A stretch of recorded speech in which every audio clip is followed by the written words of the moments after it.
tarde, amigos do Aviação Sem Mistério. Tudo bem com vocês? Sejam bem-vindos a bordo para mais um episódio do nosso canal. Primeiramente, eu queria mandar um abraço para todos os nossos inscritos, para os nossos 22.300 inscritos e fazer um pedido muito carinhoso a vocês. Para que vocês que são inscritos, que compartilhem os nossos vídeos. E para você que está assistindo os nossos vídeos pela primeira vez ou está chegando agora no nosso canal, que ative o botãozinho de inscrição, que se inscreva, que deixe seu like, para que o YouTube continue fazendo o nosso canal crescer cada vez mais, trazendo informação de qualidade, com muita transparência, para todo mundo que gosta do mundo da aviação. Meus amigos, hoje nós temos um episódio um pouco diferente. Quero inaugurar aqui a série Histórias de Aviador, na qual eu vou contar para vocês algumas histórias, alguns acontecimentos que ocorreram comigo lá atrás, no começo ainda da aviação executiva. Eu tenho recebido muitas perguntas assim do nosso pessoal, dos nossos amigos que se inscreveram no canal. Eles falam assim: ô Samir, você já teve alguma pane, passou algum susto, algum perrengue, alguma coisa assim? E eu digo para vocês que sim, né? Mas não na aviação comercial, que é essa aviação que eu estou atuando hoje. Como todos vocês sabem, eu sou comandante de Boeing 737, trabalho numa empresa aérea aqui do Brasil, né? E eu já sou comandante há bastante tempo, mas ainda voando com equipamento grande, com Boeing 737. Com essa aviação é mais difícil você ter problemas. Agora, na aviação geral, você tem a possibilidade dessas ocorrências serem mais comuns. Então, eu vim trazer aqui para vocês um perrengue que aconteceu comigo logo no começo da minha formação. Foi em 1992 ou 1993, agora não me lembro ao certo do ano. O avião envolvido na época era um Embraer 710 Charlie. E o nome desse avião aqui era Carioca. Lá nos Estados Unidos, a Piper deu outro nome para ele. Agora eu não me recordo, vou ver se eu consigo colocar aí. Ô Vitor, coloca aí pra gente no vídeo o nome do Carioca, que é lá nos Estados Unidos, como é que ele chama, tá? É um avião monomotor, trem fixo, motor 6 cilindros em linha, sem turbo, naturalmente aspirado, avião muito legal, bacana pra caramba. E eu, belo dia, decolei do campo de Marte com esse avião, eu e mais 2 passageiros, né?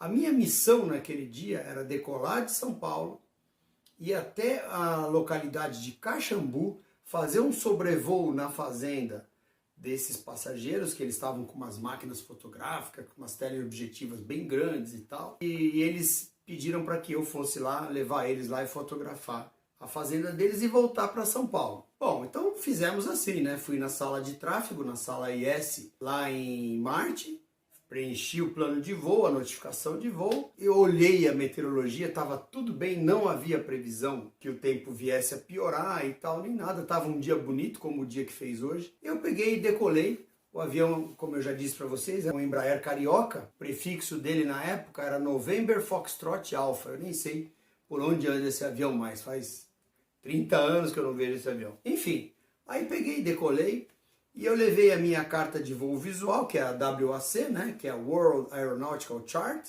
Peguei, tracei lá a minha proa, o tempo que eu ia levar naquela proa, aonde que eu ia curvar à direita para adentrar o estado de Minas Gerais, para ir lá em Caxambu e voltar. Consegui chegar na localidade, aí chegamos lá em Caxambu, fiquei sobrevoando a área por um tempinho, o pessoal tirando foto e tal.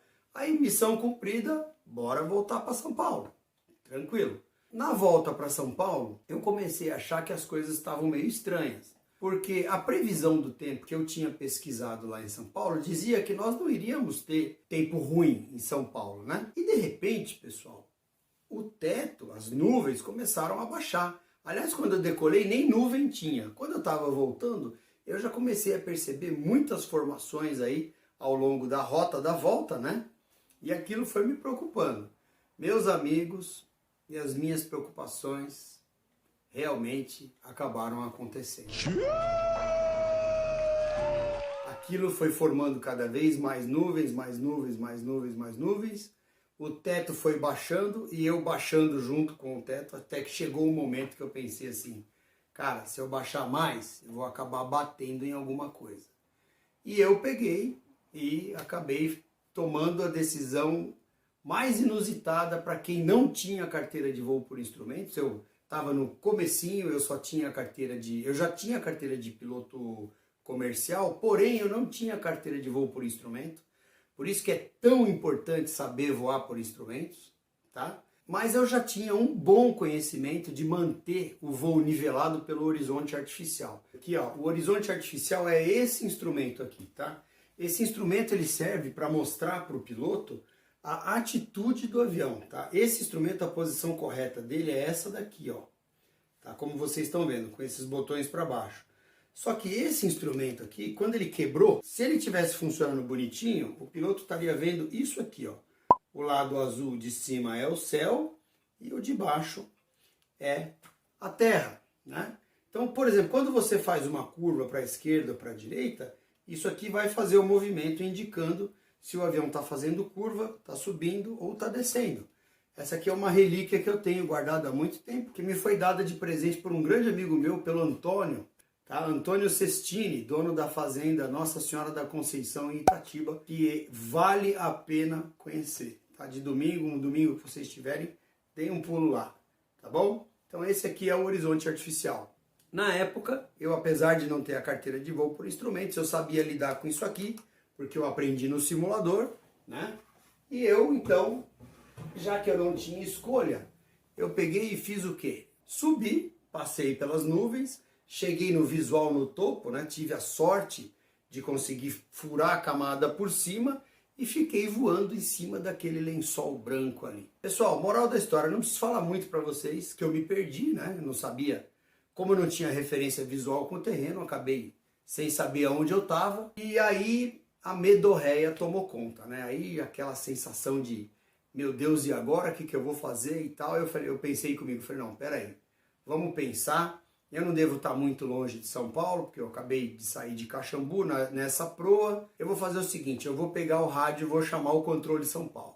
Aí eu peguei e coloquei lá em 129.5, chamei o controle São Paulo, para minha sorte eles atenderam. Aí eu falei, ó, controle São Paulo é o November Foxtrot Alpha. Aí o controle, prossiga November Foxtrot Alpha. Eu falei, ó, November Foxtrot Alpha procedente de Caxambu. E devido às condições meteorológicas aí que deterioraram muito, eu estou em condição instrumento, não consigo mais determinar a minha posição, estou perdido. Não consigo mais saber qual é a minha posição aqui. Eu só ouvi o cara falar, o controlador falou assim, November Foxtrot Alpha, aguarde. Nisso já trocou o controlador, já veio outro cara falar comigo, né? Que deve ser o supervisor, o oficial de dia, comandante lá do controle lá. Aí ele pegou e falou assim, ô November Foxtrot Alpha, tá tudo bem aí com você? Como é que tá o voo aí? Aí o cara tentou usar uma fraseologia mais tranquila, mais comum.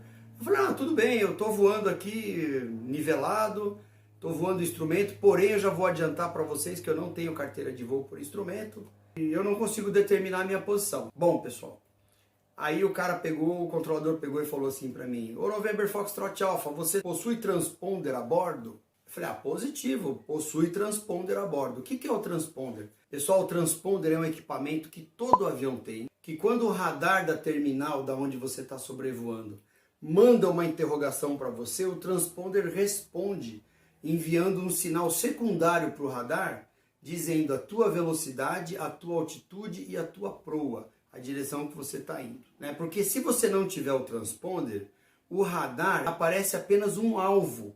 Esse alvo pode ser uma pequena mancha na tela do radar do controlador. Eu vou pedir para o Vitor, que é o nosso editor, melhor editor que eu conheço. Né, Vitor? Aparece aí, Vitor.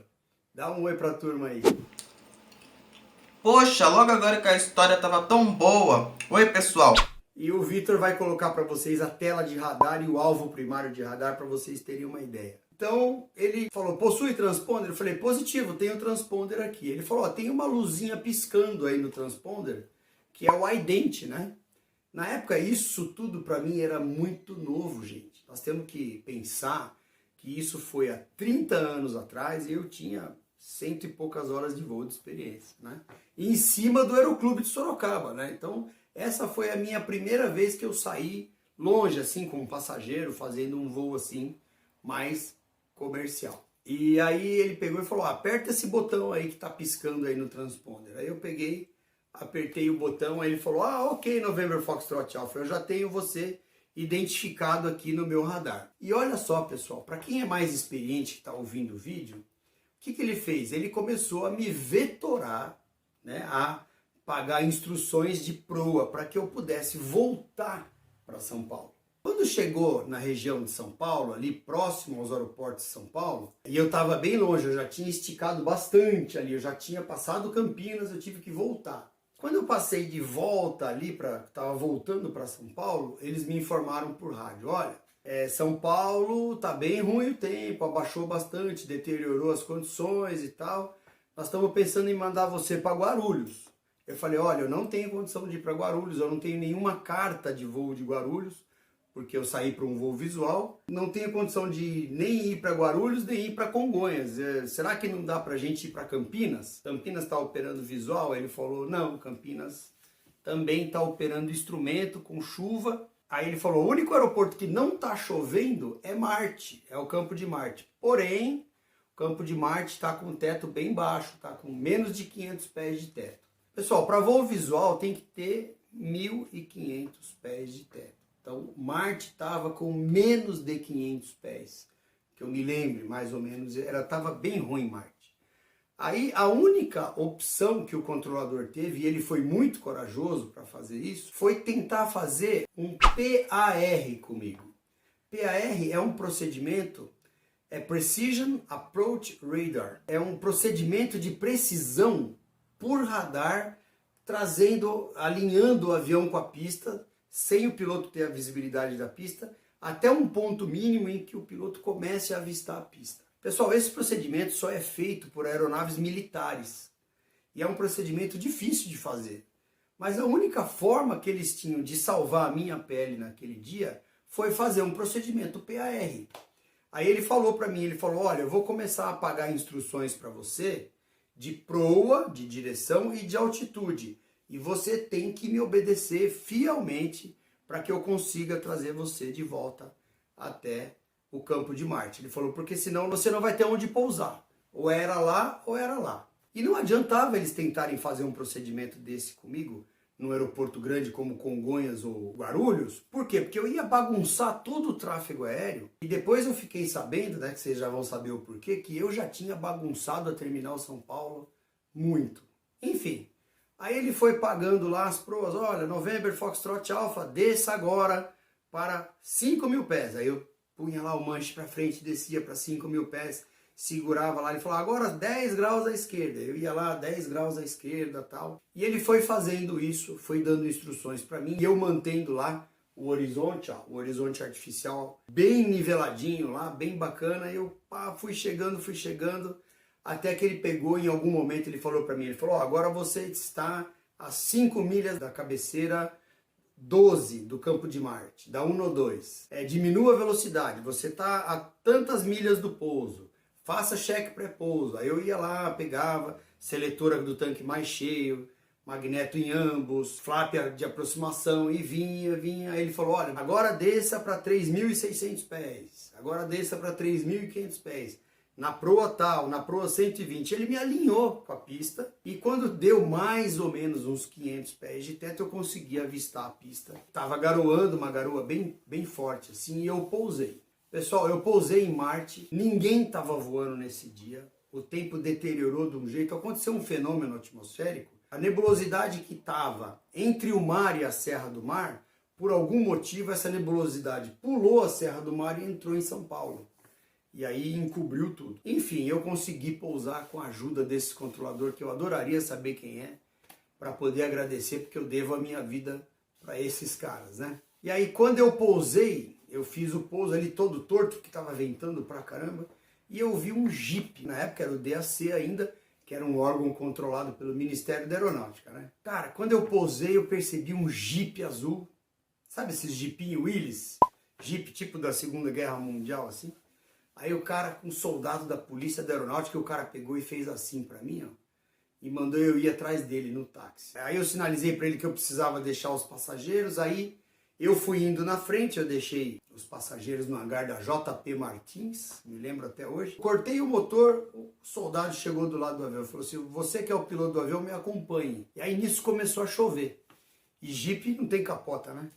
Aí eu peguei, sentei no Jeep, os passageiros foram embora. Ou seja, eu fui preso naquele momento, né? Fui detido. Aí ele falou assim, olha, o comandante da base aí quer falar com o senhor.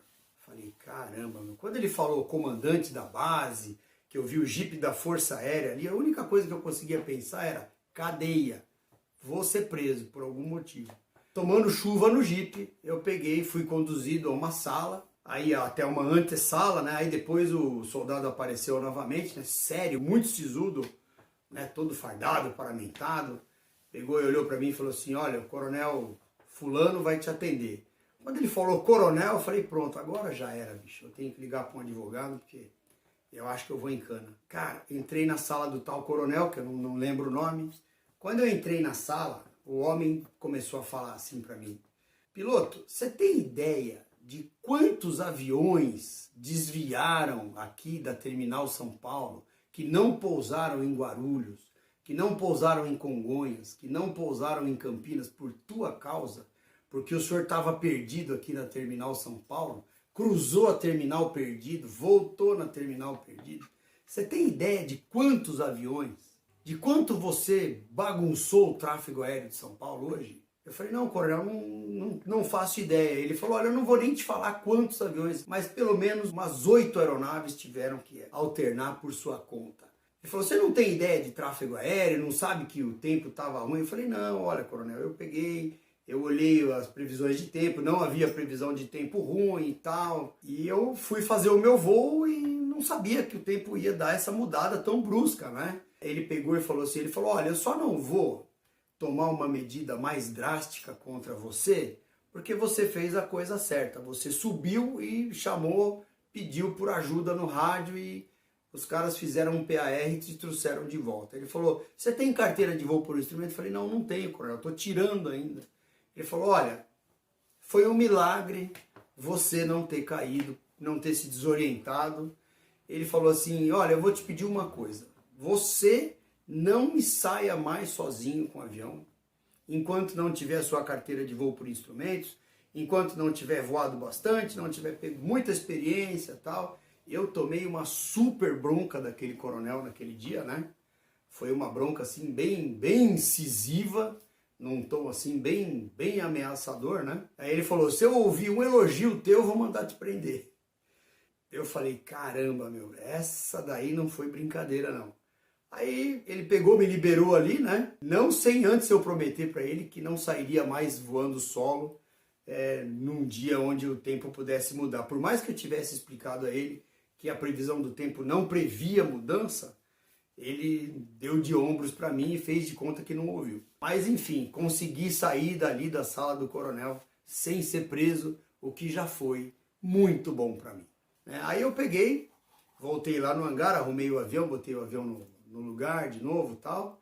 E aquele dia me marcou muito, pessoal, porque aquele dia mostrou para mim que a única coisa que mantém você vivo na aviação é o conhecimento. Então, se você está aí, já está voando visual, já está fazendo as suas horas de voo visual, estude o voo por instrumento, estude os equipamentos a bordo do avião, estude os equipamentos de manutenção de voo nivelado, que é o horizonte, que é o turn bank, que é o pau e bola. Estude, adquira conhecimento que pode fazer diferença na sua vida ou ainda pode salvar a sua vida. Esse, então, foi o episódio de hoje, que eu espero que vocês tenham gostado. Eu espero não ter sido muito longo. E é um episódio na qual eu contei para vocês um acontecimento real que aconteceu comigo. Tá? Muito obrigado a todos vocês. Outros episódios desses vão vir e eu espero estar contribuindo para a formação de vocês, trazendo informação, deixando vocês cada vez mais preparados para terem aí a sua carreira de piloto. Pessoal, muito obrigado mais uma vez em nome dos nossos 22.300 inscritos. Eu agradeço a sua audiência, eu desejo a todos vocês uma ótima semana e não se esqueça, deixe o seu like, compartilhem os nossos vídeos e estejam sempre de olho no sininho aí, porque muita coisa boa está por vir. Um grande abraço a vocês.